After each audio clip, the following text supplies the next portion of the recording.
لاکھوں کروڑوں سلام رسول پاک پر اور ان کی آل پاک پر،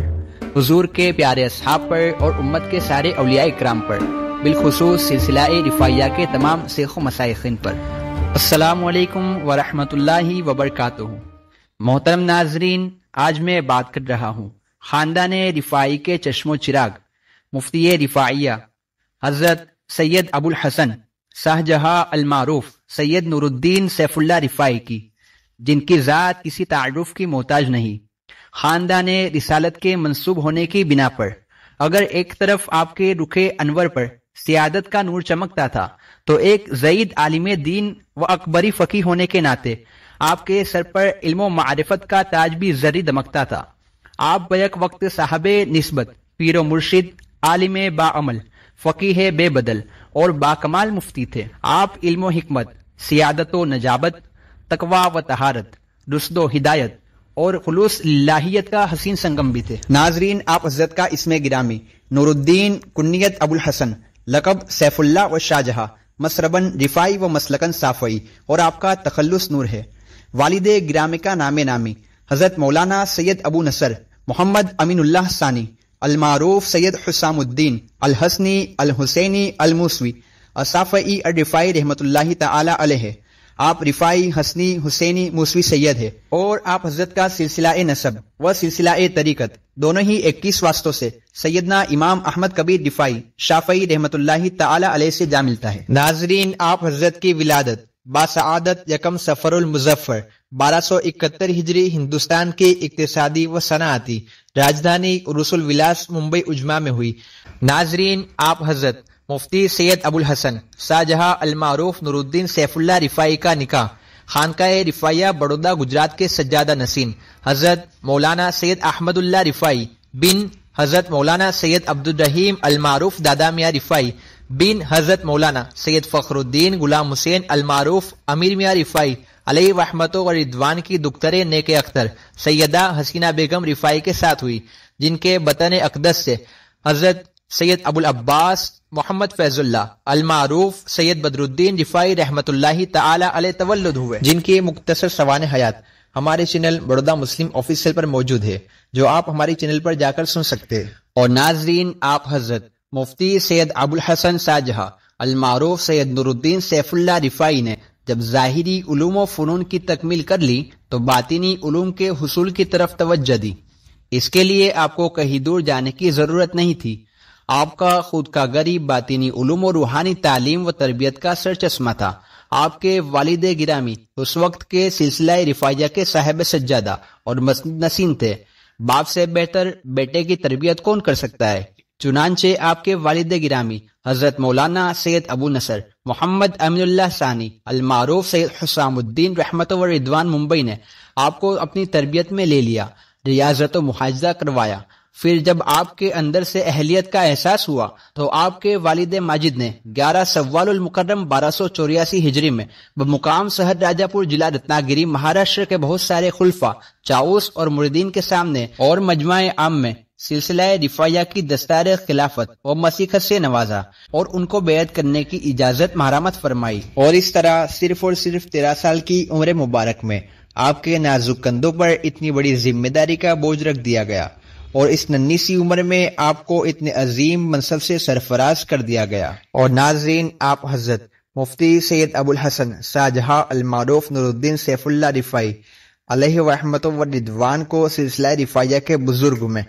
یہ انفرادی اور امتیازی شان حاصل ہے کہ سلسلہ رفاعیہ کی اجازت و خلافت کے ساتھ مشہور سلاسل قادریہ، چشتیہ، سہروردیہ اور نقشبندیہ کی اجازت و خلافت بھی حاصل تھی، اور چنانچہ دوران تعلیم ہی آپ کے استاذ و مربی حضرت مولانا سید حفیظ الدین قادری علیہ الرحمہ نے آپ کو سلسلہ عالیہ قادریہ، چشتیہ، سہروردیہ و نقشبندیہ کی اجازت و خلافت سے نواز دیا تھا۔ اس طرح سے آپ سلسلہ رفاعیہ کے ساتھ معروف سلاسل اربع کا سنگم بن گئے۔ آج کے مرشدان طریقت اور پیران اعظام کے لیے مکمل مثال اور نمونہ عمل ہے۔ ناظرین، آپ حضرت مولانا مفتی سید ابو الحسن شاہ جہاں المعروف نور الدین سیف اللہ رفاعی علیہ رحمت و رضوان منفرد المثال پیر و مرشد ہونے کے ساتھ ایک زید عالم دین، اکبری فقی اور بے نظیر مفتی بھی تھے، اور علمی گہرائی و گہرائی، فکری صلابت، تحقیقی لیاقت اور تنصیفی صلاحیت کے لحاظ سے آپ امتیازی شان کے حامل تھے۔ آپ حضرت مولانا مفتی سید ابو الحسن شاہ جہاں المعروف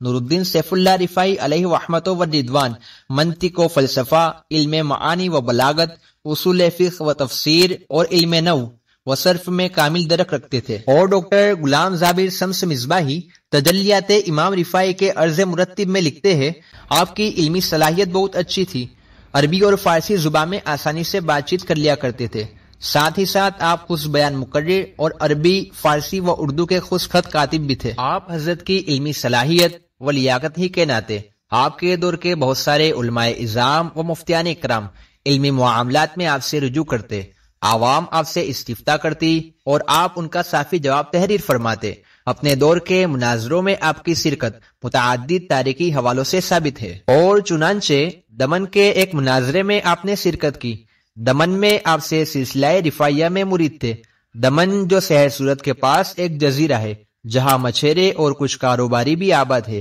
یہ 1915 عیسوی کی بات ہے۔ یہاں مسجد اور عیدگاہ تھی، لوگ سب سنی صحیح العقیدہ تھے، اور دو چار جو ہوائے خائے تھے بربنا نفسانیت دوسری عیدگاہ قائم کرنے کی ٹھان لی، اور عام اکثریت نے بہت سمجھایا مگر نہ ماننا تھا نہ مانے۔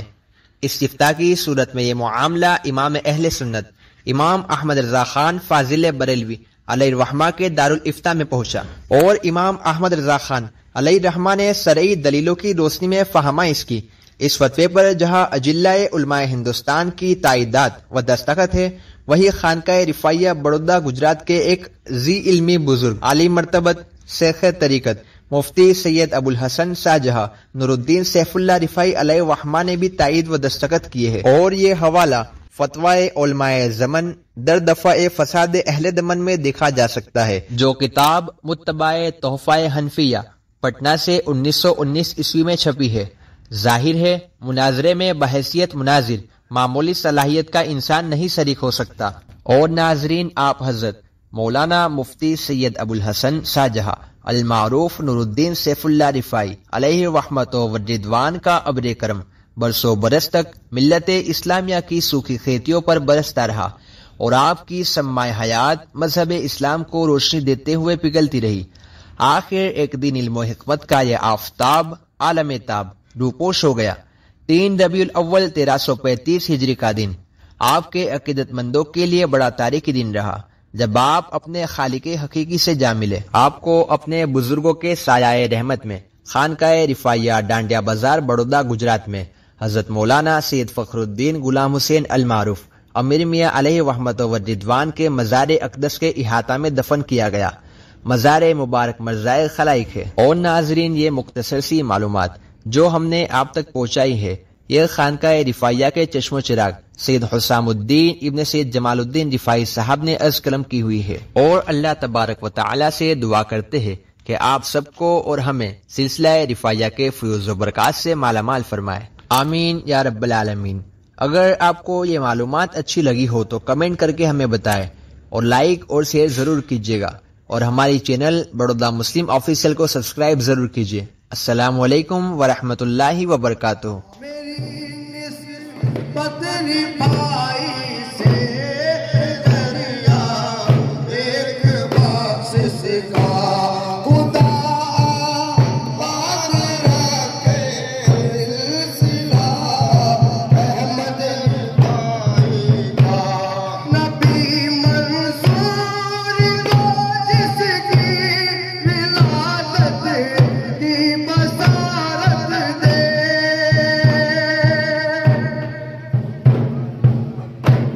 نبی من